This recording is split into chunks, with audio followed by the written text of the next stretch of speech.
The Edmonton Oilers have won the Corey Perry sweepstakes. Yes, that is right. There seemed to be a bunch of interest from a few of the different Canadian teams in the NHL that are looking to make some type of playoff push this year, but ultimately, it's the Edmonton Oilers who prevail. So we're going to break down the fit from Corey Perry's side, the fit from the Edmonton Oilers side, and is there a Corey Perry curse? Welcome back to Edgework. I'm Zack Phillips, joined here by Alex Moretto. In today's video, we're going to be breaking down Corey Perry signing with the Edmonton Oilers. Now, before we get into today's video, I want to remind people we just hit 2,000 subscribers here on the channel. We're trying to get that up to 5,000 subscribers next year. So if you're watching this channel or you're watching this video and you haven't already subscribed, take 2 seconds, hit that subscribe button, like the video here today, and turn on notifications so you get notified every time videos like this drop or our daily live shows kick off. But today we've got a bunch of stuff to break down. Corey Perry signing with the Oilers, why he chose them, why they chose him, as well as a little bit about his history with some of these teams over the past couple of years, and what ultimately ends up happening to them as they get further along in the playoffs. But before we can get into that, Moretto, we got to start first and foremost with Corey Perry choosing the Edmonton Oilers. Now, if you're someone in Toronto like myself, we saw all the news that was going on about Corey Perry and the Maple Leafs having mutual interest in coming together. Ultimately, over the last week or so, that starts to fizzle out. You don't hear much about it, and then all of a sudden, he pops up with Edmonton. Why is it that Corey Perry chooses the Edmonton Oilers? What is it that he looks at from his perspective about the Oilers being the right fit for him? Yeah, I mean, I don't think you could have handpicked a better fit for this guy. We're basically looking to round out his career here and ride off into the sunset with one more cup win, and this is hands down his best chance to get it. I mean, whether you're looking at the betting markets or whatever, like, this is the best team in the NHL. Is Perry, a surplus to what they need? Sure, like, they don't need Corey Perry, but like, Corey Perry is an invaluable add still at the end of the day for what he can bring to this team. And obviously, like, just the chance to play on a team that's just completely buzzing right now. Likely going to chase down a home ice in the first round of the playoffs and potentially even win that Pacific Division crown. Maybe he helps get them there. Nonetheless, I mean, this is by far the best chance for Corey Perry to win his second Stanley Cup, and I can't wait to see what he's going to bring to this team. Well, and I mean, he signs that contract with the Blackhawks in the offseason. You kind of get an idea that what they're likely going to be looking to do, especially with the direction that they're trying to head with some of these young guys, is bring in some veterans that they might be able to move out at the deadline and flip anyways. So you probably thinking Corey Perry might be a guy who they would try to move on from, and he would get a chance at going to a contender again here to kind of close out his career. As you mentioned, he is 38 years old. We get to a point here with him where he signs this contract, $775K with the Oilers. It's just going to take him through to the end of this season. A lot of this is performance-based bonuses that's built into this contract as well. The Oilers make way for him to come in there. I mean, you can look at how old he is. You can look at regular season points all you want. But when it comes to the Edmonton Oilers and how they're going to view him, there's one thing you're going to tell people, and it's the one thing I had talked about when I was trying to figure out whether or not this would be the right fit here in Toronto. This is not a regular season signing. This is not about can his legs hold up through a regular season, an 82-game schedule. This is about playoffs and playoffs only. Corey Perry is a playoff performer. The way he shows up, his ability to draw penalties, get things done on the power play, contribute offensively there. He's still got the hands to his game. If you're the Edmonton Oilers and you're looking at this guy, you're looking at a guy who has been there, done that, not just from the fact that he's won a Stanley Cup, but he's also won on the world stage. He's played at competitive levels with Team Canada throughout his entire life. And then you see over the past few seasons, he's been a big piece of the Tampa Bay Lightning's success getting to the Stanley Cup Finals, the Montreal Canadiens, the year they did it, the Dallas Stars, the year they did it. This is a guy who's been there, knows what it takes from a mentality perspective, a physicality perspective, and we talk about it all the time. There's just a certain gear and level that you have to go to in the playoffs to actually have that success and continue to climb the ladder, not just winning a round, but being able to now parlay that into getting to conference finals and getting to Stanley Cup finals. That's who Corey Perry is. And if you're looking at this as the Edmonton Oilers, this is a perfect signing for them to add into here because you're not asking this guy to be a point producer. It's like what I was seeing with him in Tampa all those years as Leafs fans watching the Leafs go up against them. You're watching Corey Perry, even last year in the playoffs, they lose to the Leafs, but he's got 5 points in 6 games. The years before that, this guy's putting up like a point every other game effectively. And as a fourth line guy, you can't ask for much more out of that. But that's just bonus on top of what you're already getting. When you're with Tampa, you're relying on Kucherov, Stamkos, Point, Hedman. Those are the guys that you need to get points, and they do. And then Corey Perry just adds on top, and he's physical, and he pisses guys off, and he plays the right playoff style of hockey to get the other team off their game. Edmonton, guess what? Hyman, Nugent Hopkins, McDavid, Draisaitl. Those are the point guys. Corey Perry, just an extra piece, a nice piece for them to have on top of what you already have essentially with Evander Kane, where he can go in there and be that shit disturber. He can be a guy who can put up points. Am I missing anything here about why the Edmonton Oilers would love having Corey Perry joining their team here and love having Corey Perry just be that extra little bit to add to them, especially come playoff time?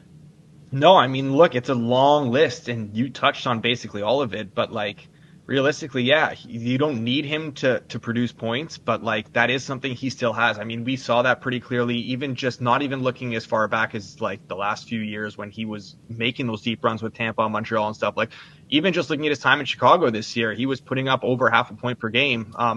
Yeah. This is a guy who, like, the one thing that never leaves these players are their hands, right? Obviously, your skating falls off and everything else can fall off. You don't lose those hands. Corey Perry has always had really, really good hands. This is why he can play on the power play. He can play in tight. He goes to those dirty areas.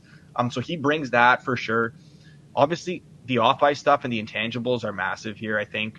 This is an Oilers team that, like, let's face it, has not gotten over the hump like they were expected to do in years past. And he's a guy where, like, look, the Oilers they're on a heater right now, but there's going to come a time where things aren't always going their way and they're not, winning 15, 17 games in a row. And, like, especially in the playoffs, there's going to come a time where it's like, oh shit, here we go again. You're running into a hot goalie. You find yourselves in a battle where, like, Aiden Hill is standing on his head. You're like, what the hell do we do right now? Corey Perry's a guy who's been there, who's not going to get rattled. He's going to settle everyone down. And he's going to be like, look, we have the talent we need to win this series in our room. Like, just look within ourselves. Everything that we need is within us. Doesn't matter what this team is doing. Doesn't matter what this goal is doing. None of this stuff matters. We have what we need within ourselves. And he's the guy who's going to bring that out of a team, right? And then, I mean, once you get out on the ice, like, he's a guy who is a pest and is then going to start rattling the other team, right?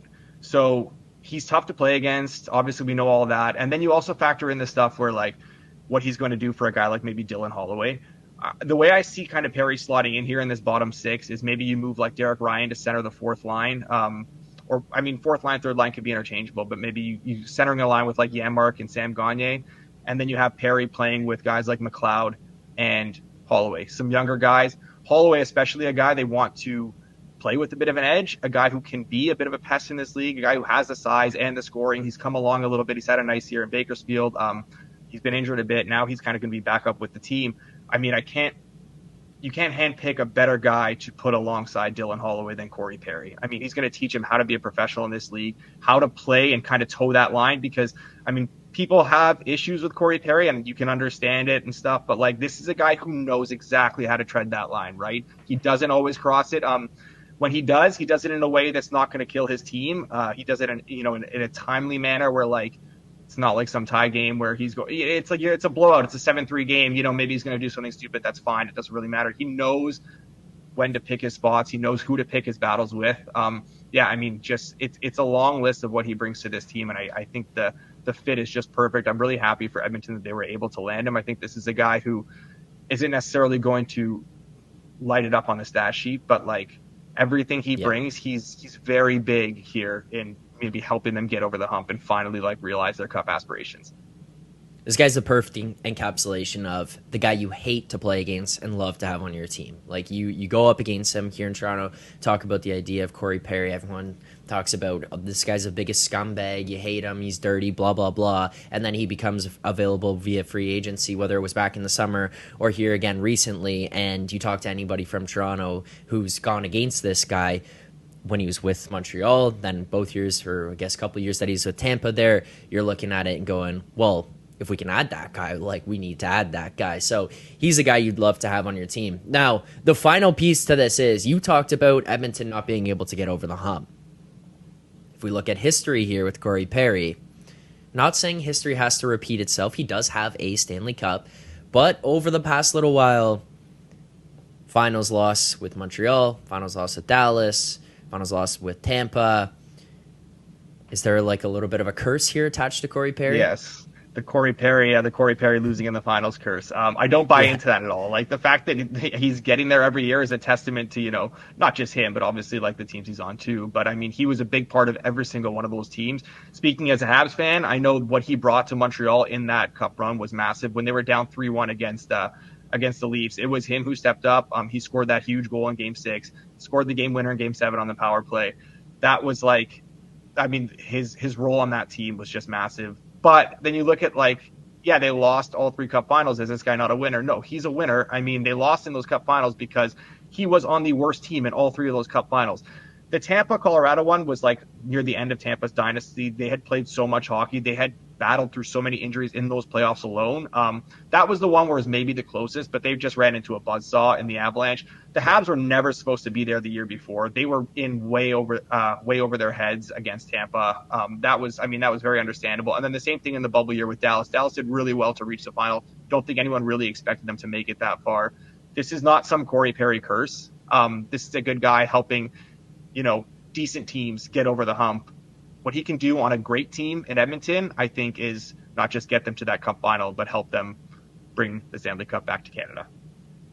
All right. Well, if you enjoyed the content here today, please hit that like button, subscribe here to the channel, turn on notifications so you get notified every time videos just like this one drop. There will be a lot more of that coming as well. On top of that, live streams Monday through Friday, 10:30 a.m. Eastern time, giving out daily picks and best bets for the games that night and some other stuff, maybe some watch-alongs, some one-chip challenges that'll have to be going on this channel. You won't want to miss any of that. Subscribe, turn on notifications. We appreciate the support. But before you leave, drop a comment below. Is this a good ad for the Oilers? Do you like this? Do you think that this helps them? Is this unnecessary? Whatever you think, we want to read the comments below. We look forward to it. Thanks for tuning in here today. Enjoy the rest of your day.